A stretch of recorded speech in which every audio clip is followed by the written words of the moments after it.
वंदे मातरम। तमाम खबरें तफसील से। बस्तर संभाग शैक्षणिक समाज ने कांवड़ यात्रा का आयोजन किया और सुबह 10 बजे महादेव घाट जगदलपुर से धर्मपुरा गणपति सिद्धेश्वर शिवालय तक यात्रा निकाली गई। इस कांवड़ यात्रा में भारतीय जनता पार्टी जिला बस्तर द्वारा जगदलपुर के गोल बाजार चौक में पुष्प वर्षा कर स्वागत किया गया। इस कांवड़ यात्रा में भारी मात्रा में लोग भी शामिल हुए और बोल बम के नारे लगाते हुए शहर के मुख्य चौक चौराहों से होते हुए महादेव घाट की ओर निकल पड़े।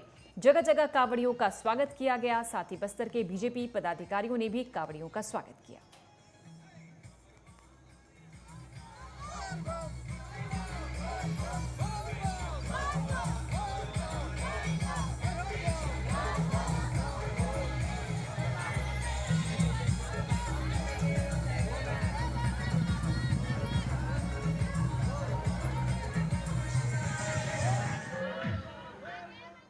संसदीय सचिव विकास उपाध्याय ने भाटगांव स्थित प्रमुख फिल्टर प्लांट का निरीक्षण किया। पश्चिम विधानसभा में चल रहे विकास कार्यों का जायजा लिया। उन्होंने कहा कि कार्यों को पूरा करने के लिए जिला प्रशासन और निगम काम में लगा है। फिल्टर प्लांट का काम पूरा होने के बाद कुकुरबेड़ा और रायपुरा में शुद्ध पानी की समस्या से लोगों को निजात मिलेगी।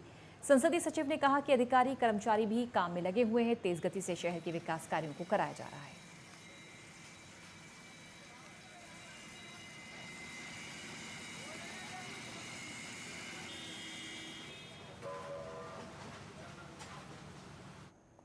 कोरबा जिले के गेवरा दीपिका स्थित SECL कॉलोनी में भारी गंदगी की सफाई न होने के बाद कॉलोनी वासियों ने इसे साफ करने का जिम्मा खुद उठाया।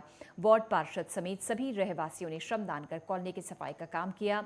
लोगों ने SECL गेवरा दीपिका पालिका प्रबंधन पर ठेकेदारों पर नकेल न कसने और मनमानी कराने का भी आरोप लगाया। महिलाओं ने कहा कि गंदगी के ढेर लगे होने से बीमारी फैलने का खतरा हमेशा रहता है, लेकिन गेवरा प्रबंधन को लोगों के जीवन से कोई लेना देना नहीं है। लोगों ने चेताया कि अगर सुचारू रूप से काम नहीं किया गया तो हम आंदोलन करने को बाध्य होंगे। कोरबा छत्तीसगढ़ कॉलोनी में गंदगी का अंबार है और श्रमदान से सफाई की गई।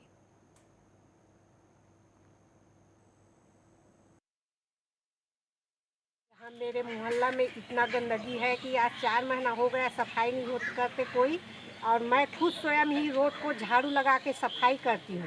इतना अभी गंदगी हो गया है कि कोई देखने वाला नहीं है। पीछे पूरा कूड़ादान पूरा भरा है, इधर का भी, और पीछे पूरा गंदा है, एकदम साफ ही नहीं हुआ है।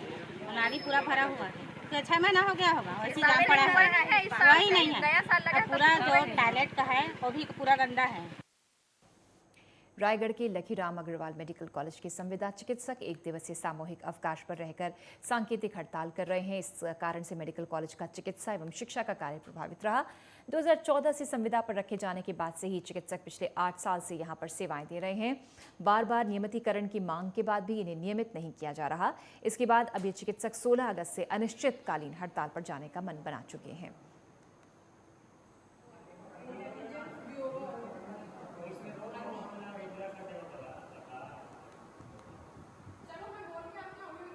हमारी एक ही मांग है, सिर्फ एक ही मांग है और कई सालों से है।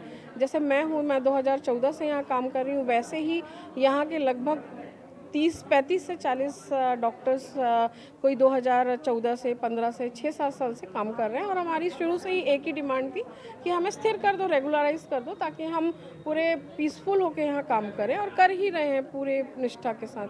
पर हम लोग कोशिश तो कर रहे थे, पर 2019 में गैजेट आ गया था गवर्नमेंट से कि रेगुलराइजेशन करना है, आमेलन करना है। परंतु उस पर फिर कोर्ट केस लगा, फिर हमने अपने जस्टिफिकेशन में कोर्ट केस लगाया। ये करते करते टाइम हो गया। पर अब सभी जितनी भी रेगुलर वालों की डिमांड थी, वो मतलब उनका जो भी रुका हुआ था वो सब हो गया। आज हम हड़ताल पे नहीं हैं, आज हम सांकेतिक अवकाश पर हैं। एक दिन के सामूहिक सांकेतिक अवकाश पर हैं। हम हड़ताल पे नहीं हैं। हड़ताल पे हम जाने को विवश होंगे, लेकिन वो अभी नहीं है।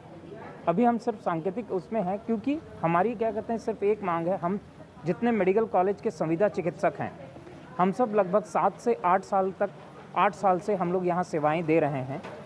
नियमित सेवाएं दे रहे हैं। हालांकि हम संविदा कर्मी हैं। हम संविदा कर्मी होने के बावजूद नियमित सेवाएं दे रहे हैं, और इतनी अनिश्चितताओं के बावजूद हम ये चाहते हैं कि हमारी ये अनिश्चितता हटे। कोंडागांव जिला मुख्यालय पर छत्तीसगढ़ शासकीय नियमित कर्मचारी संघ ने राज्य सरकार के उस आदेश की प्रतियां जलाई जिसमें शासन की ओर से शासकीय कर्मचारी द्वारा आयोजित हड़ताल, धरना और सामूहिक अवकाश करने के लिए कार्यालयों से अनुपस्थित रहने पर कार्रवाई का हवाला दिया गया था। बता दें केंद्र सरकार के समान 34% डीए बढ़ाने और 7वें वेतन के अनुरूप ग्रेड भत्ता की मांग को लेकर कर्मचारी संगठन राज्य सरकार को सूचित करने के बाद 25 से 29 जुलाई तक अनिश्चितकालीन आंदोलन पर थे। इसके बाद सरकार की तरफ से 10/4/2006 के एक आदेश का ऑर्डर देते हुए इन कर्मचारियों के खिलाफ एक्शन लेने का आदेश जारी कर दिया गया। सरकार के इस आदेश से नाराज होकर कर्मचारी संगठनों से आदेश की प्रतियां जलाकर भूपेश बघेल सरकार को तानाशाह बनाया।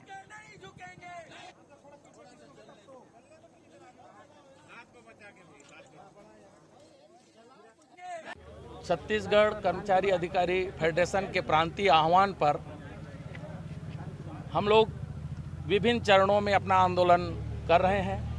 अभी 25 जुलाई से लेकर 29 जुलाई तक हम लोगों ने 5 दिवसीय निश्चितकालीन आंदोलन किया, लेकिन इस आंदोलन में भूपेश सरकार की हठधर्मिता देखिए कि उन्होंने इतने बड़े संगठन को, जबकि पूरे कार्यालय, पूरे स्कूल सभी बंद रहे, उन्हें किसी तरह का कोई फर्क नहीं पड़ा। धमतरी जिले में भाजपा महिला मोर्चा ने नक्सल क्षेत्रों में तैनात जवानों के लिए पुलिस प्रशासन के माध्यम से राखी भेजी। पुलिस प्रशासन के प्रयास से यहां राखी जवानों तक पहुंचाई जाएगी। बता दें कि धमतरी भाजपा महिला मोर्चा की तरफ से जवानों के लिए हर साल रक्षाबंधन पर राखी भेजी जाती है। महिला मोर्चा की महिलाओं ने कहा, नक्सल क्षेत्रों में तैनात जवान दिन रात जंगलों में चौकसी करते हैं, तीज त्योहार पर शरीक नहीं हो पाते, हमारी हिफाजत के लिए बीहड़ों में डटे रहते हैं। भाई बहन के लिए रक्षाबंधन सबसे खास त्योहार होता है, लेकिन हमारे जवान अपने घरों तक त्योहार मनाने नहीं आ पाते, इसलिए हम बहनें अपने भाइयों के पिछले 18 साल से लगातार राखी भेजते हैं।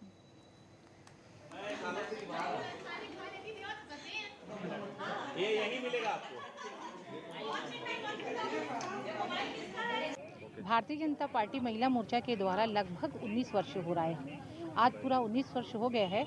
नक्सली क्षेत्र में तैनात जो हमारे जाबाज सिपाही रहते हैं, उनकी बहनें उन तक रक्षाबंधन में नहीं पहुंच पाती है, तो हमने ये 2003 से शुरू किया था कि हम उस तक राखी पहुंचाएं और रक्षाबंधन के दिन उनकी कलाइयाँ सुनी न रहे। आज एसपी ऑफिस में भारतीय जनता महिला मोर्चा धमतरी द्वारा जो हमारे नक्सल प्रभावित क्षेत्रों में तैनात जवान हैं, उनके लिए राखी का संदेश और राखी भिजवाई गई है, और साथ ही हमारे जितने पुलिस के स्टाफ हैं, मुझे सबको राखी बांधी गई है और बहुत ही अच्छा आयोजन हुआ।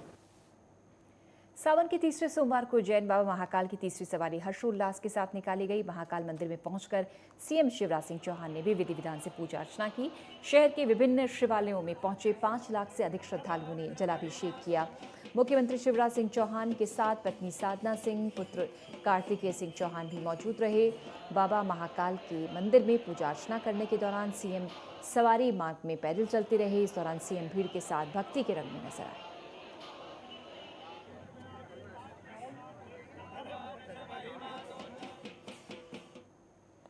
जबलपुर में बड़ा हादसा हुआ। एक निजी अस्पताल में आग लग जाने से 8 लोगों की मौत हो गई, जबकि 8 लोग गंभीर रूप से जख्मी हुए। बताया जा रहा है कि मरने वालों में अधिकांश अस्पताल स्टाफ थे। आधा दर्जन दमकल वाहनों ने 1 घंटे की कोशिश के बाद आग पर काबू पाया। घटना के बाद अस्पताल में अफरा तफरी मच गई। अस्पताल में भर्ती मरीजों को दूसरे अस्पतालों में शिफ्ट किया गया। जबलपुर के एसपी सिद्धार्थ बहुगुणा ने बताया कि भीषण आग लग जाने से हादसा हुआ।